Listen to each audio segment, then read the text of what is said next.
Et coucou et bienvenue dans le podcast Mon cher cerveau, le podcast qui vous donne un notice d'utilisation de votre cerveau car c'est lui qui contrôle toute votre vie, toutes vos pensées, tous vos comportements, tous vos choix et tous vos gestes.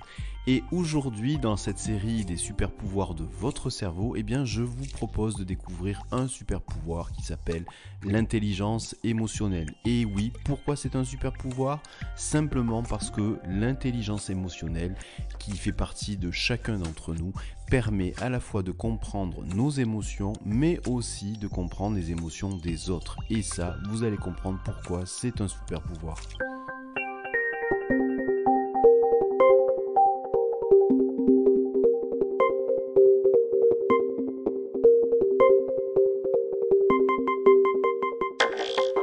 Alors, pour commencer ce podcast, je parle d'intelligence émotionnelle et souvent lorsqu'on parle d'intelligence, on fait le raccourci qui est de dire finalement il n'y a qu'une seule forme d'intelligence, c'est celle qui est mesurée par le QI. Détrompez-vous, votre cerveau a différents types d'intelligence. Et celle qui est mesurée par le QI, c'est uniquement une intelligence de connaissance cognitive, une intelligence liée à des raisonnements. Mais vous avez plein d'autres types d'intelligence, des intelligences liées par exemple à votre capacité d'abstraction, d'imagination, de votre créativité aussi, c'est une forme d'intelligence. Et vous avez parmi toutes ces intelligences une qui s'appelle l'intelligence émotionnelle. Cette intelligence émotionnelle est un super pouvoir de votre cerveau car votre cerveau est capable d'analyser à la fois les émotions que vous allez vivre, mais aussi les émotions que la personne est en train de vivre en face de vous.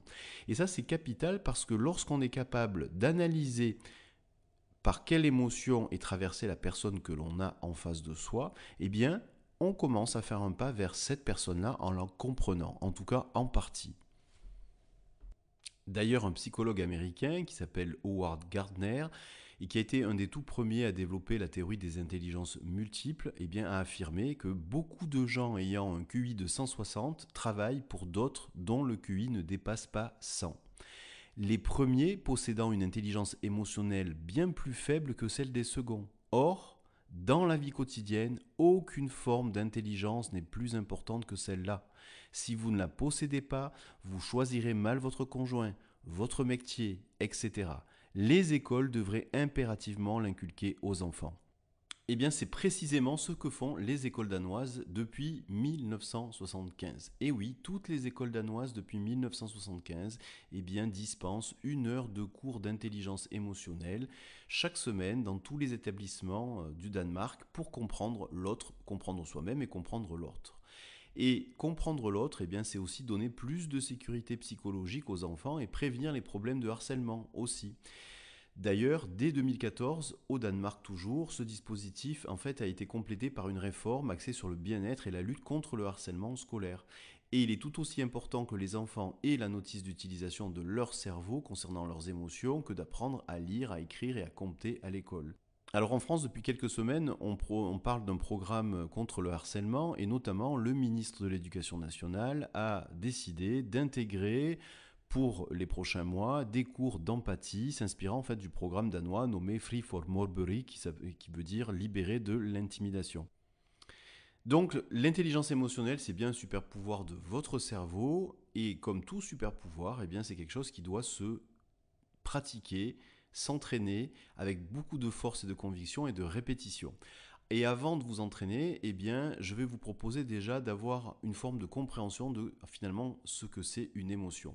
Il faut savoir qu'une émotion, quelle que soit l'émotion, est créée par votre cerveau et ensuite cette émotion va parcourir tout votre corps de la tête jusqu'aux pieds, un peu comme une vague. La problématique au niveau des émotions, c'est que dans nos sociétés, on a souvent tendance à les cacher, à les masquer. Et ça, c'est très mauvais pour le cerveau. Pourquoi ? Simplement parce qu'une émotion, c'est un peu comme un facteur un peu particulier qui a un message à délivrer. Derrière chaque émotion, il y a un message qui veut être délivré par le fonctionnement inconscient de votre cerveau. Et si on a tendance à cacher nos émotions, là, le facteur un peu particulier va arriver, va sonner devant chez vous en vous disant qu'il a une émotion à vous livrer, en recommandé, qui est accusé de réception. Et si vous ne répondez pas, si vous voulez cacher cette émotion, ce facteur, au lieu de partir, va rester devant chez chez vous et sonner, sonner, sonner jusqu'à ce qu'à un moment vous n'en puissiez plus et que cette émotion devienne finalement non plus une vague mais un tsunami, vous déborde et que vous soyez emporté par cette émotion.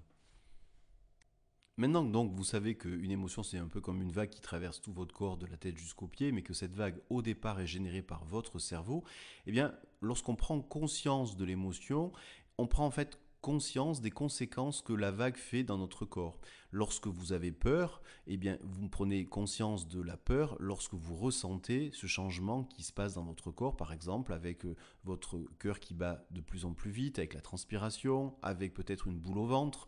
La joie, même chose, vous pouvez ressentir la joie à l'intérieur de vous et c'est cette transformation physiologique dans votre corps du passage de cette vague qui vous fait prendre conscience que vous êtes en train de vivre quelque chose. C'est capital, mais ce n'est pas suffisant. Maintenant, eh bien, vous allez pouvoir être capable de comprendre le message que veut vous faire passer le fonctionnement inconscient de votre cerveau qui fabrique cette émotion. Puisque, comme vous le venez de le comprendre, derrière chaque émotion, il y a un message. Pour bien que vous compreniez et de façon à ce que ce soit très simple, alors bien entendu là je simplifie un peu à outrance, mais c'est pour que vous puissiez avoir une vision d'ensemble sur les émotions. Globalement, on est à peu près tous d'accord, en tout cas au niveau des neurosciences, pour dire qu'il y a 6 émotions primaires qui sont générées par votre cerveau. Ces 6 émotions primaires sont communes à tous les êtres humains, quel que soit leur âge, quelle que soit leur culture. Ces 6 émotions primaires sont la peur, la joie, la colère, la tristesse, la surprise et le dégoût. Et toutes les autres émotions, tous les autres sentiments sont ni plus ni moins que le mélange de ces 6 émotions primaires. En fait, un peu comme les couleurs primaires de l'arc-en-ciel que l'on mélange entre elles pour obtenir ensuite toutes les autres couleurs. Donc vous savez maintenant que derrière chaque émotion, il y a un message qui est délivré par le fonctionnement inconscient de votre cerveau. Premier message, le message de la peur. Le message de la peur, il est très simple, c'est attention, danger. Face à cette émotion, votre cerveau a 3 options. La fuite, l'attaque ou rester figé. Et ce sont en fait de comportements, des choix qui vont être instinctifs. Deuxième message, le message de la joie. Eh bien, la joie, c'est je suis pleinement aligné avec ce que je suis. Troisième message que peut vous distribuer votre cerveau lorsqu'il génère en vous une émotion, eh bien l'émotion par exemple de la colère. Eh bien l'émotion de la colère, le message c'est méfie-toi de ceux qui n'ont pas la même vision que toi du monde. Le message de la tristesse, c'est dis au revoir à quelque chose ou à quelqu'un. Le message de la surprise, c'est je n'étais pas prêt pour ça. Le message du dégoût, c'est je ne peux pas supporter ce qui est en train de m'arriver. Déjà, si vous connaissez ces messages-là et que vous prenez maintenant l'habitude de 1. Analyser l'émotion qui vous parcourt, 2. Essayer de comprendre le message qu'il y a derrière cette émotion, et ensuite, une fois que vous l'avez fait pour vous, progressivement essayer de le faire pour les autres, eh bien c'est là où vous allez petit à petit récupérer ce super pouvoir qui est celui de l'intelligence émotionnelle. C'est cette capacité finalement constamment à se poser la question, qu'est-ce qui se passe à l'intérieur de moi? Qu'est-ce que je suis en train de vivre? Quel est le message que veut faire passer mon cerveau? Ou la personne qui est en face de moi, quel type d'émotion elle est en train de vivre? Quel message son cerveau veut lui faire passer? Et comment je peux, d'une façon ou d'une autre, être dans l'empathie avec cette personne-là? C'est-à-dire la comprendre et comprendre son émotion. Typiquement, dans les cours d'intelligence émotionnelle que font les enfants au Danemark, si un enfant arrive en classe et par exemple doit subir les transformations familiales à travers un divorce, et si il exprime une forme de tristesse, eh bien qu'est-ce que va faire la professeure? Elle va dire ben voilà, quelle émotion est en train de vivre par exemple Émilie depuis quelques jours suite à la séparation de ses parents? C'est la première question. Et deuxième question que la professeure va pouvoir poser aux enfants, qu'est-ce qu'on peut faire pour aider Émilie? C'est la démarche de l'empathie. Maintenant, vous savez qu'une émotion, c'est comme une vague qui parcourt tout votre corps de la tête jusqu'aux pieds, mais qui est d'abord générée par votre cerveau. Eh bien, vous avez compris que finalement, quand on parle de gérer ces émotions, c'est pas les faire disparaître, puisque c'est quelque chose qui est produit de façon inconsciente par votre cerveau, mais le fait de prendre conscience de cette émotion, ça va permettre à la vague de parcourir tout votre corps sans se transformer en tsunami. En fait, un peu comme un oiseau qui traverse le ciel sans laisser de traces. L'objectif de l'intelligence émotionnelle, c'est ce super pouvoir, c'est de pouvoir prendre conscience des messages que veut nous faire passer notre cerveau lorsqu'il génère en nous une émotion ou qui génère une émotion dans la personne que nous avons en face de nous. Ça permet de effectivement mieux la comprendre. Et c'est un vrai super pouvoir. C'est un super pouvoir qui est utile lorsqu'on vit dans notre quotidien, dans notre vie personnelle et dans notre vie aussi professionnelle.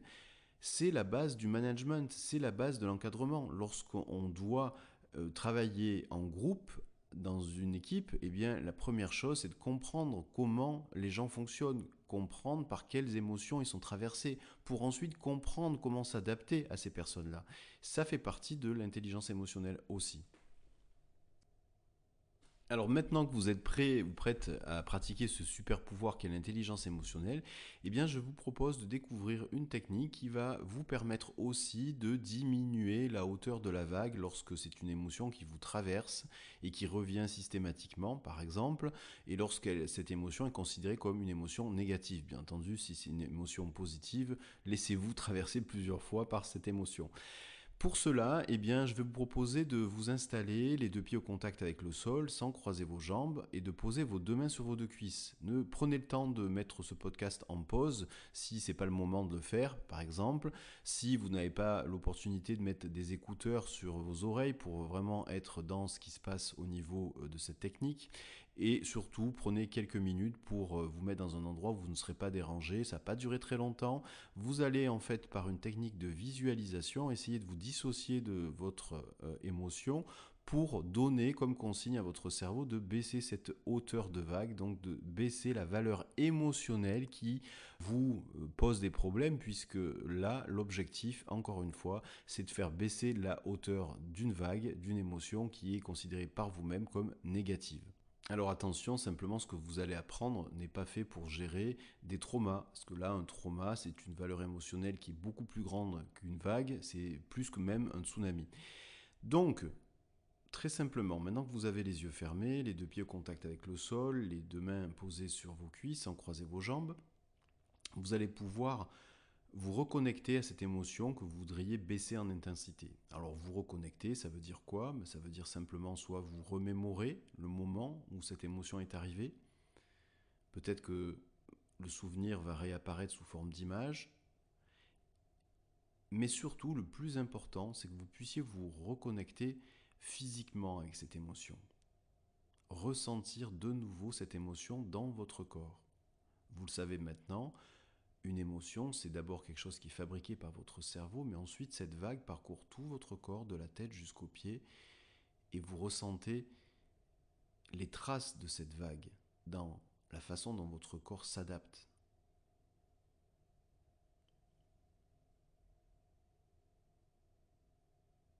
Prenez le temps de ressentir cette émotion et d'analyser ce que ça fait à l'intérieur de vous.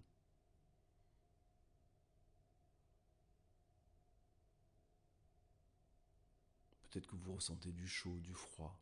Peut-être qu'il y a des tensions dans votre corps. S'il y a des tensions dans votre corps, prenez le temps de les localiser. Elles sont en haut de votre corps, en bas de votre corps. Et que c'est quelque chose qui se matérialise sous forme d'un nœud ou quoi que ce soit d'autre.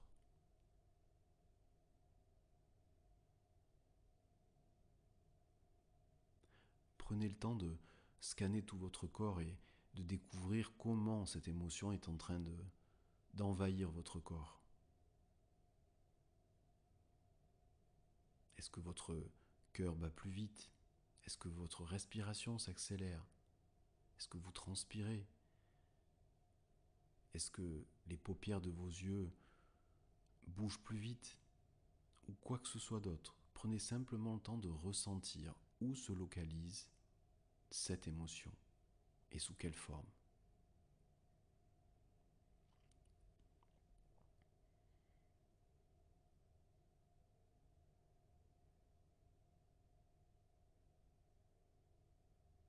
Maintenant, je vais vous demander de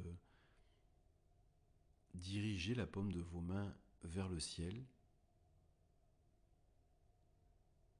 et de rapprocher vos mains.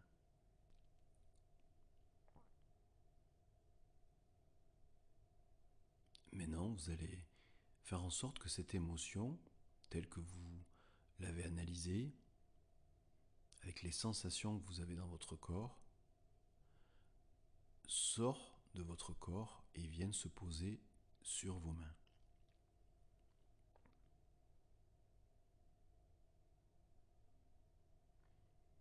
Prenez le temps d'observer ce que vous avez dans les mains. À quoi ça ressemble?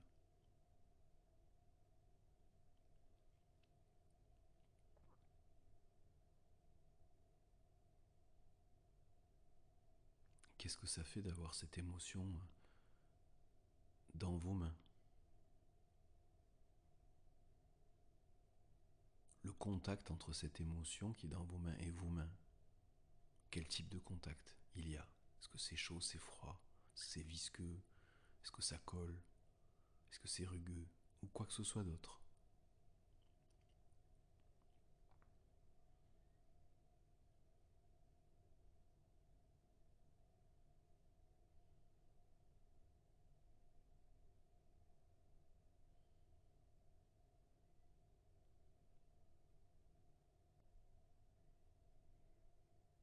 Et voilà, maintenant vous allez imaginer que vos bras sont télescopiques et qu'ils ont la possibilité d'amener vos mains très très très très loin à l'horizon pour déposer cette émotion très très loin jusqu'à ce que cet objet que vous avez dans les mains soit tout petit, soit un point infime. Et que ce point infime devienne encore plus petit, il soit encore plus loin jusqu'à disparaître.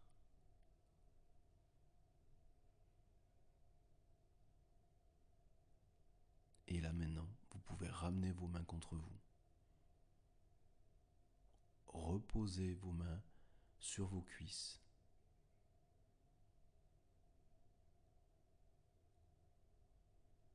Prenez le temps d'observer, d'écouter, de ressentir à l'intérieur de vous votre corps.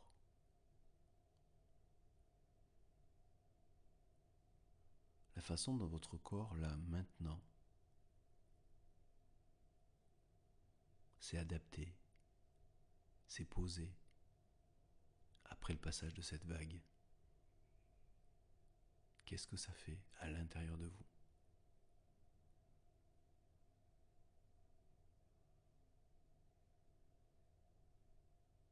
Qu'est-ce que ça a dénoué? Qu'est-ce que ça a permis d'apaiser? Ou quoi que ce soit d'autre? Et voilà, maintenant, dans quelques instants, je vais compter jusqu'à 10. Et vous allez pouvoir revenir ici et maintenant en réouvrant les yeux, en prenant conscience de là où vous êtes. Cette fois-ci allégé de cette émotion. 10, 9, 8, 7, 6, 5, 4, 3, 2, 1, 0. Et voilà, maintenant vous pouvez réouvrir les yeux, vous étirer un peu, reprendre conscience de là où vous êtes, et prendre le temps d'analyser maintenant la façon dont vous vous sentez. Qu'est-ce que vous avez fait? En fait, qu'est-ce que vous avez fait? Vous avez simplement donné à votre cerveau une consigne. Ça s'est fait à travers des métaphores, à travers une imagination, la création d'images. Mais à travers ces images-là, vous avez donné comme consigne à votre cerveau de baisser la hauteur de la vague. Si cette émotion revient, bien n'hésitez pas à refaire cette technique-là pour de nouveau faire sortir cette émotion de votre corps. Et ce qui est très important dans cette technique, c'est que déjà, la première phase, c'est que vous puissiez rentrer en contact avec cette émotion pour ensuite analyser qu'est-ce que ça fait dans votre corps en termes de sensations, du chaud, du froid, ça fait mal, ça peut brûler, ça peut peut-être être tendu ou quoi que ce soit d'autre. Donc les sensations, ensuite sortir cette émotion et de la poser dans vos mains, d'analyser ce que ça fait d'avoir cette émotion dans vos mains, d'analyser aussi cet objet, à quoi il ressemble, et puis ensuite, imaginez que vous déposez cet objet au loin jusqu'à ce qu'il devienne tout petit, jusqu'à ce que ce soit un point et que vous ensuite vous le perdiez de vue. Si cette conception du fait d'amener un objet très très très loin jusqu'à ce qu'il soit tout petit, que ce soit un point et ensuite il disparaisse ne vous convient pas, libre à vous d'imaginer autre chose, un endroit où vous allez la déposer cette émotion et vous ne la retrouverez plus. Et ensuite, revenir en réouvrant les yeux et reprenant conscience de comment vous sentez là, maintenant, après cette technique-là, et comment vous sentez à l'intérieur de vous, bien entendu.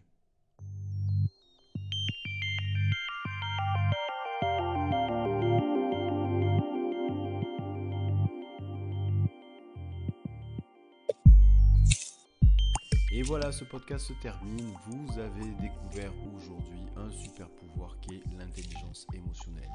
Ce super pouvoir, si vous le pratiquez régulièrement, il va vous permettre plein de choses. Il va vous permettre de prendre souvent les bonnes décisions en comprenant en amont vos émotions. Il va aussi vous aider à comprendre les autres et à les aider tout simplement à finalement être un être social. C'est ce que nous sommes, sans se couper de ses émotions.